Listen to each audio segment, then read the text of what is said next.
馬來西亞有一個好重大嘅政策喎，我哋外國人去入油嘅話咧，以前入油咧就係2.05馬幣1公升啊嘛。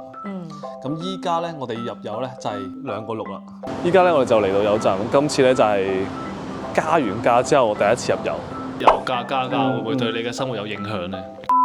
對自己國民係有特別優待去理解嘅，即係香港入油28蚊，哦，而嚟到呢度係4蚊入油，本身係4蚊入油啦，而家貴咗之後就變咗5蚊港紙，其實都係貴咗1蚊。咁我哋覺得都係平咗好多啦。即使馬來西亞加咗價之後咧，都係最平嘅國家嚟嘅。 Happy birthday to Daddy！Daddy 可以。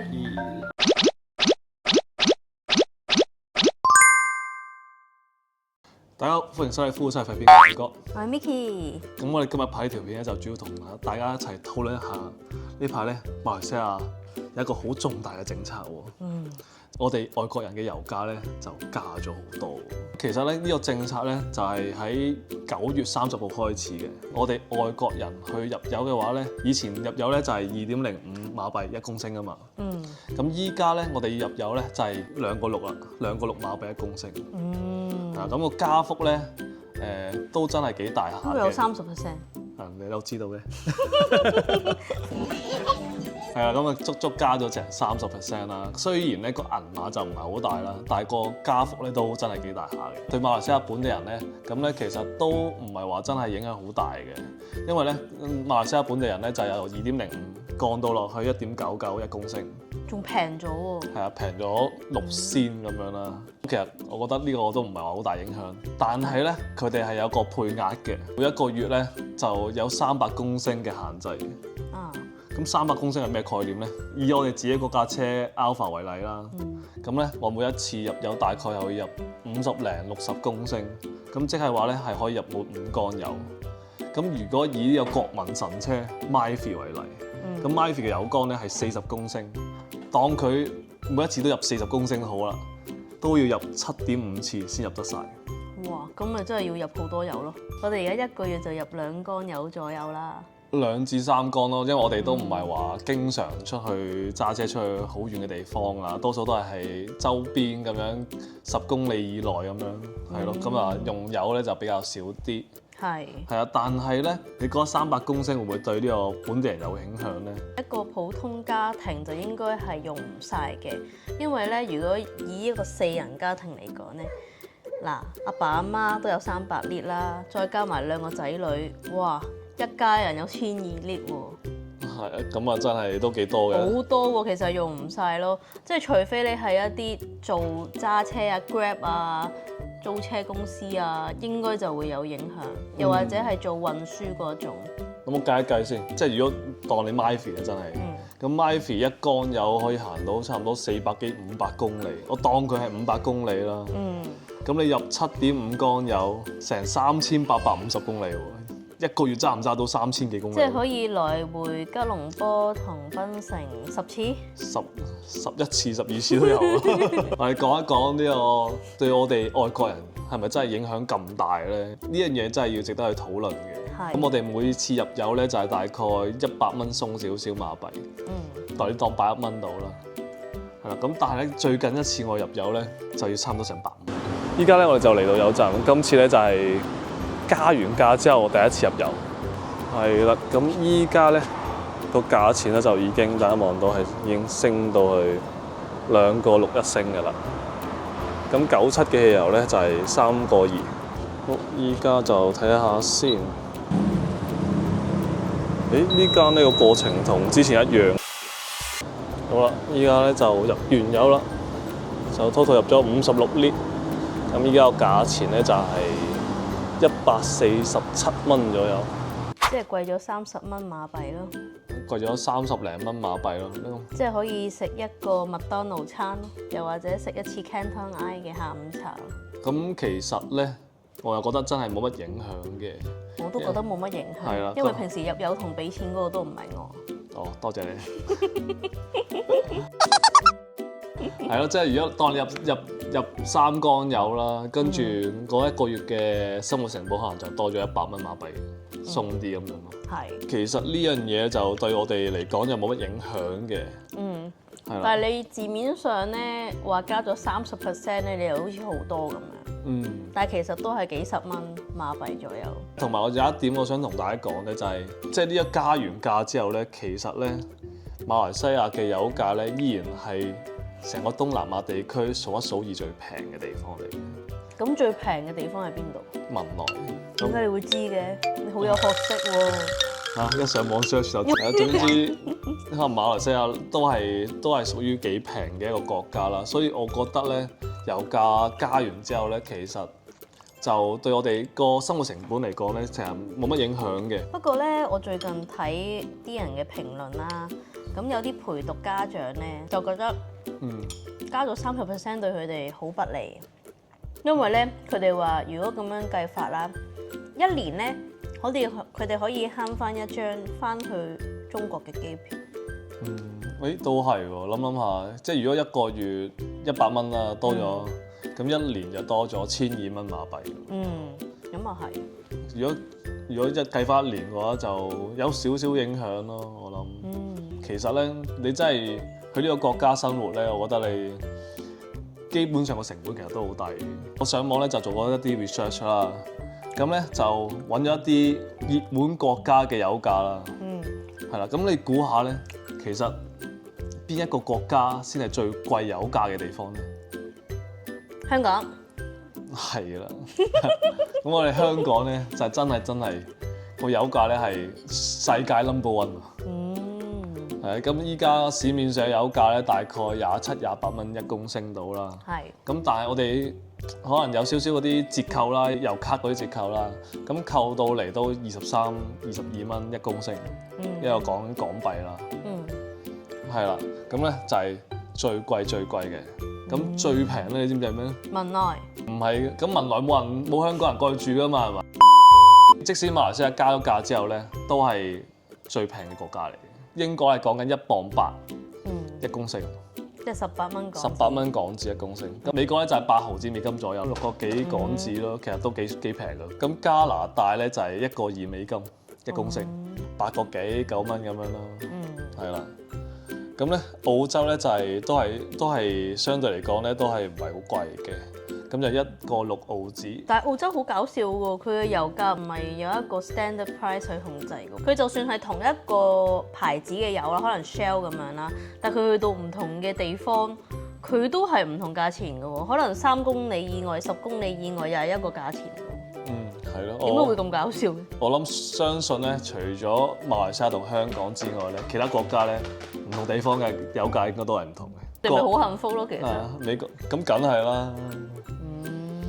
係啦，咁新加坡咧，其實咧就係排喺香港後邊啦。都貴。咁係幾多錢啊？係差唔多成2個9新幣，差唔多3蚊新幣1公升。35、18、19蚊到啦。我而家6㗎啦，都6個幾㗎啦。哇！咁如果新加坡人揸架車過嚟馬來西亞入油，咁咪好平咯？咁聽聞咧，之後會跟住個市價浮動。浮動？咁咪即係到時佢話4蚊都冇辦法。咁我諗佢應該又唔會去到4蚊嘅，因為你諗下97汽油都係3個2。咁97係跟住市價浮動啊嘛。係。咁咧，我諗95汽油咧點都會低過呢個97汽油。係可能2個幾咁樣。咁其實咧，你有冇覺得最近嘅生活成本都貴過之前？好似係喎。即係可能你去街市去買豬肉啊、買雞肉啊、買牛肉啊。係咪貴過之前？好似啲牛肉都貴咗。相比起2年幾前咧，其實咧，我覺得係。成個馬來西亞個成本貴咗，個生活成本貴咗，咁貴咗之後，究竟馬來西亞係咪真係咁值得去過嚟居住咧？不過你諗，其實全球嘅物價都係通脹緊㗎嘛，所以貴啲係正常嘅。Nice。我哋對呢個油價加價嘅態度就係覺得佢唔係太過影響我哋嘅生活咯。咁唔知呢度嘅其他香港人同埋本地人又對油價加咗之後有咩睇法咧？點解你唔問我嘅意見？你啱啱咪講咗咯。咁我就覺得咧，佢呢個做法其實係好保護自己嘅國民，即係好似而家我哋呢一度嘅屋咁樣啦。政府咧係會同發展商一齊起一啲貨一啲即係啱啱出嚟做嘢啊，又或者低收入人士去住噶嘛。咁其實而家個油價咁樣，我覺得佢都係保護翻自己嘅國民咯。即係例如果我哋 MM2H 或者陪讀好多人湧入嚟嘅話，咁其實你當地人即係佢哋嘅國民都係會受影響噶嘛。可能佢會覺得俾我哋呢啲外來人拉高晒所有當地嘅價錢。咁可能如果冇嗰啲房屋政策嘅話，咁我哋外國人可能拉高晒啲租金啊、樓價啊、所有嘢。咁如果佢 set 咗呢一個咁樣嘅規則嘅話，咁國民就可以享受翻佢哋嘅福利咯。因為其實正常嚟講，我哋 MM2H 嚟到呢一度咧，冇收入冇做嘢係唔需要交稅噶嘛。咁其實當地人係如果有做嘢係一直都有交稅噶嘛。咁其實係當係政府回饋翻俾佢哋，交完稅之後 rebate 翻俾佢哋咯，係咪可以咁樣睇啊？都算係，因為咧其實大家都知咧，馬來西亞咧政府咧其實係對當地人咧係好多補貼嘅，係油價啦、雞蛋啦、油啦、即係食油啦、嗰啲米啦，其實都係有津貼嘅。係。咁無可厚非咧，咁本地人咧可以享受啲福利咧，都係好正常。係啊。係咯。不過咧，油加價咧，我就覺得係好正常啦。如果第時咧，我哋買米、買雞蛋、買食油，如果冇晒呢啲津貼嘅話，咁真係好貴喎。係咯，咁我相信馬來西亞政府應該又唔會咁樣。不過我覺得咧，政府咁樣做咧係驚一啲可能其他地方嘅人揸架車入嚟入油，可能泰國揸車入嚟啊，又或者新加坡揸車入嚟啊。其實係保障翻佢哋嘅資源啫，我諗。但係如果咧馬來西亞政府咧俾我哋 MM2H 嘅人有一張居住證就好啦。你雖然話我哋冇做嘢就冇交稅，就好似冇貢獻咁啦。咁但係我哋申請 MM2H 嘅人，其實我哋係要將一大筆嘅錢擺咗喺馬來西亞嘅銀行喎。同埋咧，我哋要買呢度嘅物業。係咯，其實我哋加埋喺個地方都投資咗唔少嘅錢喺度。係咯，其實我覺得如果政府可以咁樣俾咗張居住證，我哋就最好咯。即係令到我哋呢啲 MM2H 嘅人，即係肯俾錢投資呢個國家嘅人，去有一個歸屬感咁樣咯。即係可能俾啲甜頭你咯，拎咗你幾百萬，跟住然後每個月回饋翻你100蚊馬幣，你就覺得好幸福係咪？係咯，即係而家啲小朋友真係好容易即係唔係？咦？如果咁樣講，油價不停加價，會唔會我哋換架電車抵玩啲咧？將來都可能有機會。但係好似話去到年尾會取消呢一個電動車唔徵稅喎。係咯，我就唔知到時點啦，因為依家電動車相對嚟講都算平嘅。如果外國人覺得油價呢一個問題令到佢哋冇歸屬感嘅話，咁佢哋咪可以換電車，咁咪唔會影響到佢哋嘅歸屬感咯。你又有道理喎。係咪啊？哇！即係咧，呢個杯咧。就係咁樣啦，你睇到係咁樣啊嘛，可能我睇嘅角度係咁樣咯，你睇嘅角度係咁樣，所以每一件事都有唔同嘅睇法同埋唔同嘅解決方法嘅，即係個人樂觀啲咧，諗嘢都會開心啲，唔會轉死牛角尖。你係咪想講呢度有半杯水？可能我睇落去咧就係得翻半杯水，好慘啊！你咧可能就睇到。原來仲有半杯水喎，好好喎，仲係。我係覺得我喺呢度仲可以享受到呢度嘅低嘅油價，我已經覺得好開心。係。因為我哋喺全球最高嘅油價嘅地方過嚟㗎嘛。係嘛？都係。咁其實我哋而家享受緊嘅嘢都係好幸福㗎。不過咧，唔知道其他香港人又或者喺呢度嘅本地人點樣睇咧？唔知大家對呢個今次政府加油價呢樣嘢咧係點樣睇咧？大家都可以喺下邊留言討論一下。咁我哋依家咧就去採訪一下咧當地人同埋一啲喺度居住咗幾年嘅香港人，佢哋對呢個油價加價有咩睇法咧？好，又順便可以飯食。The next day，哇！我哋今日咧上到嚟 Vincent 屋企黐餐，呢個係佢燉嘅湯。喂 Vincent， 你個湯好正喎，咩湯嚟㗎？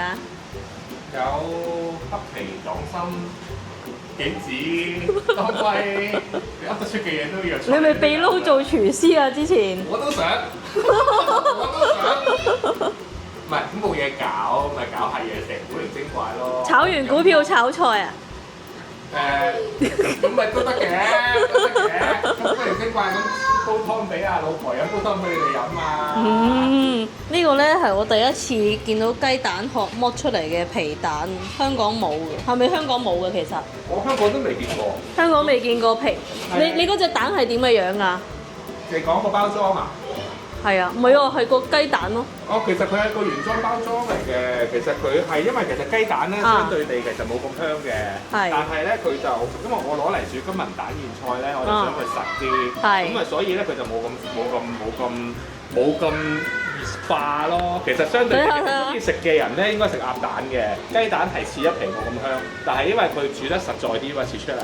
好勁㗎！佢呢個係攞雞蛋嘅皮蛋咯。雞蛋整嘅皮蛋咯，咁睇下咩用途啦。如果平時真係食皮蛋，就會用鴨蛋整嗰啲，嗰度貴啲好食啲嘅，呢度平啲添。但係我攞嚟金文蛋燕菜，我就想有翻個型咧，我就攞雞蛋個皮蛋咯。我呢個叫咩名啊？三代同堂笑哈哈，裏邊有蝦乾、蝦米同埋些士哥贊助嘅 XO 醬啊嘛。哇！呢個真係好正啊！呢個 XO 醬，佢呢個係香港人手製造啊，冇得買㗎，正到不得了。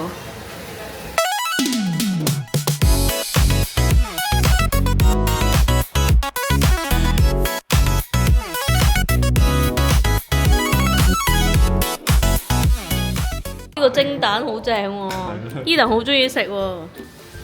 Yeah, good。好啦，我哋依家咧就嚟到 Vincent 屋企黐餐啦。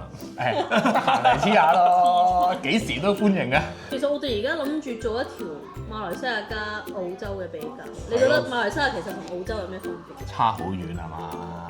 你問我就邊一方面咧？所有嘢。你如果你講使錢消費，嗱，我唔係話澳洲嘅生活質素唔好，問題係你我哋平衡啲攞翻美金去平衡翻件事啦。嗱，因為你使緊嘅可能係幾多錢澳紙同幾多錢馬紙嘅問題，咁相對地大家對翻美金嘅時候咧，你會發覺大家生活質素都係好，但係講緊嘅係你睇緊幾倍嘅美金喺澳洲生活。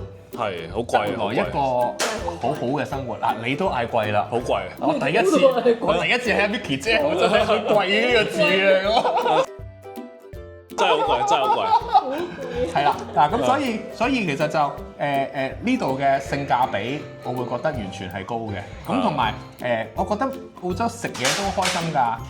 食嗰陣時開心，埋單唔係好開心啫。好貴喎！唔係，但係澳洲好難揾到啲中餐啊，叉燒啊，冇理由嘅。嗱，我20幾年前咧，我個人覺得係好食過香港嘅嗰類嘅中餐。唔係啊嘛，我真係揾唔到。甚至乎去 Sydney 咧，邊度澳洲都係咧。其實我成日都認住咧，啲人咧移民晒嘅。唔係 Sydney 都容易啲揾嘅，但係 Perth 係好難揾到。好，我下年7月會去，我去揾翻出嚟，或者我去問定啲舊同學睇下揾唔揾到啲適當嘅中餐先。所以我去到第4、5又已經頂唔順。頂唔順咩咧？我想食啲飯啊！嚇！真係變到咁咩？即係20幾年變得咁誇張，真係會。係啊，去親都係食嗰啲一係 fish and chips，跟住一係就嗰啲咩意粉啊、pizza。有啲咁嘅死嗱，我印象啊嚇，我讀書嘅時候啊，西餐係極少極難食嘅，中餐係極多極好食嘅，係啦，可能真係會調翻轉件事，已經唔同晒。真係我頭先真係聽到個機場個鐵路已經好感動嘅事。估都估唔到，好靚喎！係咯，講啲呢關於我哋生活嘅嘢先。即係上個月尾咧，就馬來西亞加咗油價。對於我哋外國人，係對於我哋外國人咯，你講得非常之好。係啊，咁你有咩睇法咧？其實咁講啦，其實成件事就係將大馬人本身嘅補貼就加翻少少，係平咗啲電油嘅，但係我哋外國人咧就完全冇補貼，完全冇補貼，咁咧就翻去市場價。咁市場價，咁可能講緊嘅喺今個月嚟講係市場價係2個6馬幣啦。係我哋之前入緊嘅係2個05馬幣啦。咁而家大馬人入嘅咧係1個9毫9馬幣啦。OK，咁你問我有咩睇法咧？係有少少個心揞住嘅，少少。點解我咁講咧？我琴日去入油，我會發覺到係咩咧？我以前我不嬲都會好融入喺馬來西亞嘅生活，我甚至咧有一刻催眠咗自己，我已經係一個大馬人，係啦。但係當我去入油嘅時候咧，我醒咗。點解啊？因為我拿起入去行去撳掣嘅時候，佢同我講：請出示身份證。原來我冇㗎。我係冇身份證，跟住冇出示身份證嘅時候咧，我冇啊，冇嘅時候請付2個6，係啦。咁我即刻醒一醒，我真係唔係一個大馬人嚟嘅。好，唔緊要。不過我有時我又覺得對自己國民係有特別優待，係正常嘅，我絕對理解嘅，我絕對理解嘅。可能暫時嚟講，只係我哋嘅唔習慣，我會咁形容。OK， 點講都好，其實而家2個6銀錢咧，我諗你又做咗啲功課，我做咗啲功課啦。我諗國家都做咗好多功課嘅嚇，佢就做咗啲功課嚟，但係我都講埋功課結果啦。咁其實而家講緊2個6銀錢咧，喺周邊嘅亞洲地區咧，應該係得文萊係平過我哋嘅啫。泰國貴過我哋㗎。其實文萊幾多錢咧？我唔知啊，但係我就係聽佢哋話咧，我聽呢度大馬嘅朋友同我講啦，就算以前2蚊05嘅時候咧，文萊都起碼平3-4成嘅。哇，咁啊，再平3-4成㗎。OK， 咁所以我就係話而家加好減好係文萊平過我哋，咁但係環顧成個亞洲啊，唔好話附近亞洲地區啦，係成個亞洲咧，我所知咧就最接近大馬油價而家係中東，咁同中東應該係差唔多，沙特阿拉伯係差唔多，咁即係話雖然加咗，係嗰一刻有啲離異感，但係當冷靜下來咧，我都覺得我自己係一個最幸福嘅人嘅，係啦。相對地，我去香港入油，我去泰國旅行入油，我去日本入油，其實嗰一刻都有啲失落嘅，好老實。因為就係話嗰一刻你會更掛住檳城，更掛住馬來西亞。當你問你攞錢嘅時候，香港打光油依家叫打油咯，我已經唔係叫入油嘅。打油。香港入光油，我以前嗰架車7人車仔1000都好冇乜走雞㗎啦，都好正路。起碼啦。好啦，我而家呢一架7人車仔，以前好似聽落係貴咗30%，好似好震撼咁樣。咁但係講緊嘅以前我可能70蚊入光油，70蚊馬紙入光油，而家我嗰30%係可能90蚊馬紙入光油。90蚊馬紙大概等於係香港嘅170蚊港紙左右。其實170蚊港紙入光油其實都係好安慰嘅，都係好抵嘅。係啦，個心態安慰嘅，即係係多咗，但係我應該都好感恩，我仲喺馬來西亞呢個地方生活。但係呢個對你生活嚟講，會唔會有啲咩影響咧？由加交之後，係俾錢嗰一剎那，可能唔會去油站買罐可樂咯。喺我知道喺11月份咧，佢哋就會跟隨市場去調整㗎啦。咁2個6係 guarantee 今個月嘅啫，係啦。以後咧就會跟隨市場去調整㗎。但係應該都唔會係幾多錢？但係應該都唔會加太多，因為你97嘅汽油依家都係3個2。係啊，你加就加埋97㗎啦，傻豬就唔會淨係加你95。唔係，但係97本身已經跟市價㗎啦嘛。佢就係話遲啲就係會跟市價，即係如果佢一油價國際油價會上升嘅話，97同95都一齊加，或者97同95都一齊減，即係大家都係一個浮動嘅機制裏邊啊嘛，已經係。咁所以兩睇啦，咁即係話我哋應該睇下望下油價唔好加咁多咯。咁但係以後就會好似跟住97咁樣一齊浮動咯。跟住97咁浮動，下個月開始應該都唔會加得太多嘅。點計應該都平過香港。我以前咧都唔會留意下國際油價嘅新聞嘅。我諗我由今日開始咧，我真係要細心留意下啦，真係要留意下油價嘅走勢。不過都冇乜幫助嘅。係咯。其實我都要入㗎啦。政府嘅動機係咩啊？你問。政府嘅動機係咩？政府個動機，我覺得佢係想即係補貼翻大馬人咯。但係其實佢對佢嚟講都係冇乜幫助。你由2.05減到1.99，減得個6仙喎。咁但係可以避免到佢去補貼一啲外國人咯，我會咁講。係啊，佢話，因為佢哋而家好似話係有個別國家嘅市民可能會跨境嚟入油，係啦，個別國家嘅市民，咁可能嗰啲咧就會係即係泰國或者無厘頭補貼啦。我唔知咩國家啦，個別國家啦，個別鄰近國家啦，係啊，個別鄰近國家。咁附近嘅，因為我頭先都講過啦，我哋嘅電油嘅油價都係比附近嘅鄰近國家低㗎嘛，係啊，比鄰近國家低㗎嘛。咁好多附近國家都會過嚟油。可唔可以食嘢啊？可唔可以？我好想食嘢。好啦，暫停，stop，好啦，食嘢先。食啊！因為咧，我喺呢度已經食緊啦，我唔好想食喎，大佬。唔好意思咧，咪做 N 一齊食，跟住佢哋兩個望住我哋食嘢。係咯，我哋真係齋講，我哋掂都冇掂。好啦，快啲食嘢先，食我食下先啊，食下先啊。The next day，我哋咧第二日咧就見到大衛哥喎，我哋而家問下佢咧對政府油價加價有乜嘢意見啊？我冇意見嘅喎，我覺得合情合理嘅喎。點解咧？因為首先津貼油本身就係俾本地人，因為本地人喺本地做嘢，本地交稅，包括小弟我啦，一年都交好多稅，所以我哋得到政府嘅津貼嘅油，都我覺得好合情合理嘅。第二咧，即使你覺得而家加咗價錢對外國人嚟講，即係可能一時之間接受唔到，但係你睇翻國際油價，或者睇翻香港油價，而家95嘅28蚊港紙，而家即使2.6折合港紙都係5蚊啫，所以都係5倍嘅差別。咁如果依然覺得2.6貴，你咪可以轉電車咯。因為而家電車都越嚟越普遍啊嘛，你睇比亞迪啊、小鵬啊、Tesla， 周街都係，連我好朋友同學佢哋都買電車啦。純粹就係都係好多選擇嘅。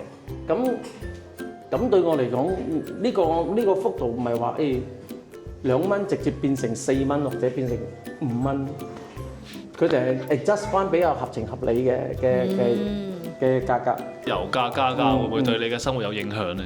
我唔會打咁多油噶嘛，佢話佢唔係，但係唔係喎？你係本地人喎，你應該平咗添。即係你會唔會入油超過300列每個月咧？唔會。我依然係入油係因為我有需要，我先至會入噶嘛。我唔會因為佢平咗我0.0幾毫去打多啲油噶嘛。你又唔係攞呢啲油去賣。你一個正常人，你每個月，假如我每個月就係打3嚿水嘅油，300蚊啦，以前都係150列啦。咁我而家唔會話因為油價平咗，我會打600蚊噶嘛，唔會話去打300列噶嘛。呢個都唔 make sense 噶嘛。對我真係嚟講冇太大嘅差別嘅，都改善唔到我嘅生活。如果佢由俾我哋本地人話2蚊變成1蚊，就好明顯改善啦。我都可以食多一餐好嘅，係咪先？大哥，你知唔知全世界最平嘅油價係邊個地方？應該係文萊個文萊唔係。哇！你真係行走嘅常識書啊！咁勁嘅。我哋由細到大都知道。最貴係邊度啊？你知唔知？最貴梗係唔知啦。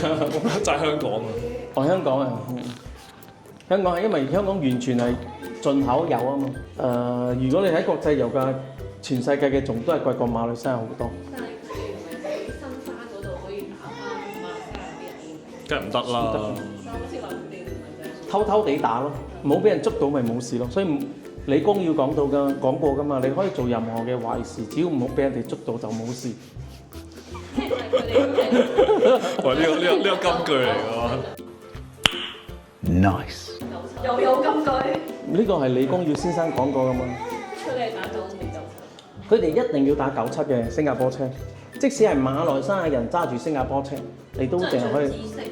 所以只不過佢淨係將個津貼咧更加精準地俾本地人馬來西亞公民享受，然之後馬來西亞公民都淨係有個 quota，你唔可以超出幾多。